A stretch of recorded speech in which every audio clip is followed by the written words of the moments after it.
Hey guys, how's it going? Welcome back. So, just a little Jeep body update. The repair, I've got it done. I got the fender glued back on, and I used fiberglass. Let me zoom out there a little bit.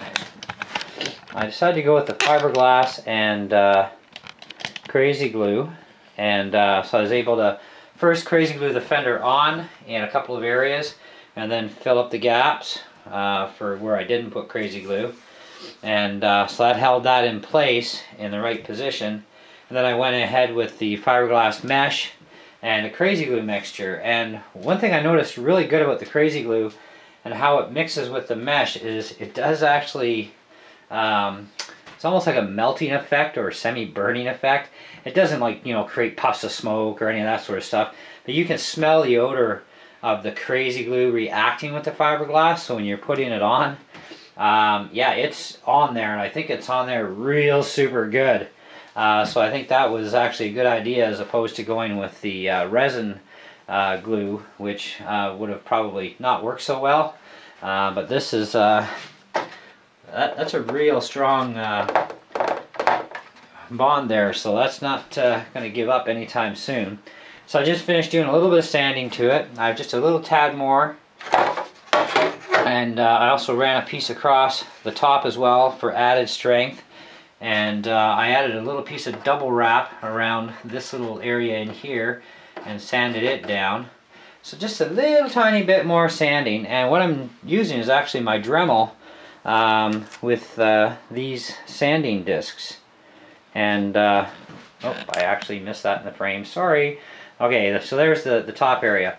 But I'm using these sanding discs on my Dremel, and with just a little arbor, so there's lots of flex and give, and I can mold around it as I go. So I was able to clean up a lot of that excess stuff and everything. And but for now, I'm going to just let that sit and let it finish curing up for the rest of the day. And then tomorrow I'll go ahead and I'll wash the body and get all the stickers off and get it prepped and ready. I'm going to have to pre-drill my holes for where I'm going to want my lights to go in on this thing, so that'll have to get done too.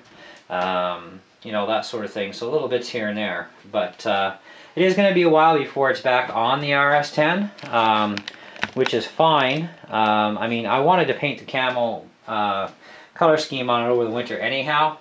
This just kind of made things happen a little bit sooner as far as getting it off the car and whatnot, and so I guess the breakage had a benefit in the end.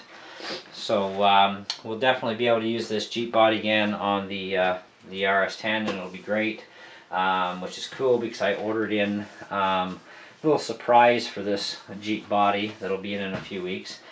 So you guys are going to have to wait for that one for actually once it's installed. So, little bit of suspense for you guys. Anyhow, so that's it for now. But I wanted to show you guys, you know, that you can glue the fender back on, and you can use fiberglass mesh with the crazy glue to do your repair, and it's going to make it way, way stronger. You know, especially adding that mesh in there. And don't be afraid to go quite liberal with the crazy glue. I went through actually 1 3/4 at least of these tubes, and I buy these at the dollar store, so you get like 4 tubes to a container. So I went through almost 2, so about 1 3/4 to do the patching, to do the, you know, main attachment and all that, and it worked out really, really well. And just a little bit of patience, you know, sanding off the extras as you go. I didn't do a front wrap on the front nose where the one brake was. I did sand that a little bit to just flatten it out a hair, but I did do an inside repair joint in that area, so that it's going to give it a lot of added strength like that. So that's going to be actually really, really good. So I'm quite happy with how the repair went on that. So that's pretty good, and she's pretty much stronger than it ever was new, so without being broken, so that's pretty good. Anyhow, that's it, that's all. Let me know what you guys think of that little repair job, and you know, even though the mesh is there, a lot of it's going to be hidden. Once I get the camo paint job on, because of the different colorations and how things are going to blend, it should actually blend in, I'm thinking, really well in the end.